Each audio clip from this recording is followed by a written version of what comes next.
Okey, bismillahirrahmanirrahim. Assalamualaikum warahmatullahi wabarakatuh. Saya Zainal Syarizal bin Zainal Abidin.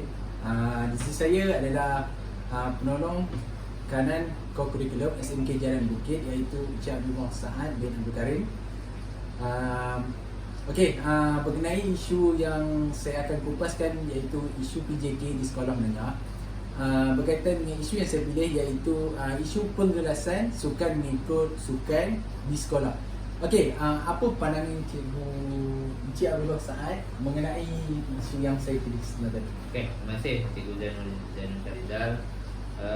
Tentang tajuk yang dibawa oleh Cikgu ni adalah tentang pengerasan kaum dalam sukan-sukan tertentu. Sebenarnya kalau dilihat, jadi sukan-sukan tertentu ni ada sukan yang dia ada berbagai jenis sukan.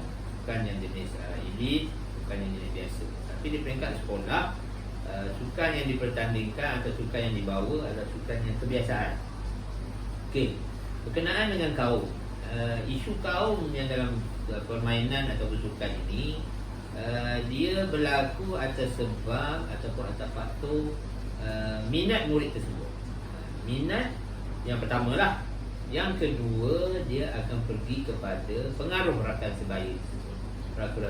Dan rakan sebaya itu dia tengoklah, ada di kalangan kita yang mati kaumnya, mati kansanya, dia bergaul dengan tiga-tiga sekali.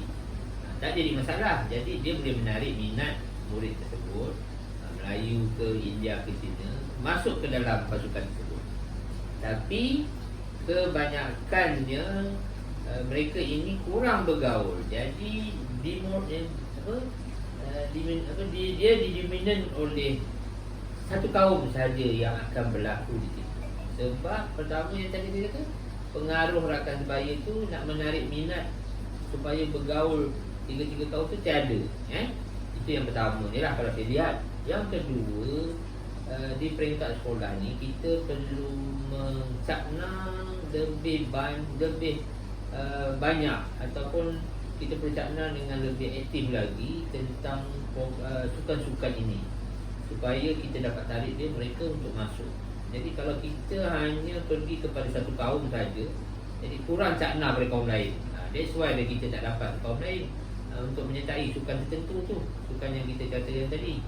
Jadi itu yang mungkin sebab itu berlaku. Jadi kita perlu bekerja keras supaya nak melibatkan semua kaum ini dalam satu sukan permainan tersebut. Kalau kita lihat sukan sekarang ni, macam contohnya badminton, kalaupun dia didominasi oleh kaum Cina, sebenarnya ada kaum Melayu dan kaum India. So, sekarang ni pun dah menyelah kaum India dan Melayu memang dah lama lah dengan Cina, tapi kaum India pun dah mula. Jadi kalau kita menarik minat mereka, beri peluang, InsyaAllah tak ada masalah. Dia akan jadi satu multicultural lah. Tak adalah satu-satu sukan itu dia dominan oleh sesuatu kaum. Itu pandangan saya. Mungkin pandangan saya ni berbeza dengan pandangan yang lain. Itu daripada segi pemerhatian dan juga pandangan saya terhadap sukan-sukan tersebut. Okey.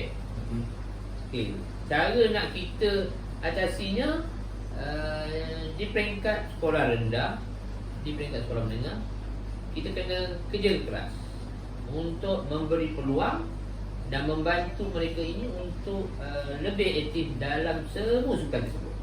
Kalau kita tak bagi peluang, kita tak akan dapat berbagai kaum dalam sukan tersebut. Sebab kebanyakannya peluang itu tiada diberikan. Kalau peluang tak diberikan, kita akan terus attack. Oh, saya nak student yang ini saja. Dia akan jadi satu kaum je lah. Satu dia didominan oleh satu bahagian, satu sasaran je lah. Itu pandangan saya lah. Okey, terima kasih. Okey, terima kasih ucapkan kepada Encik Abdul Saad dan Abdul Karim mengenai pandangan yang diberikan.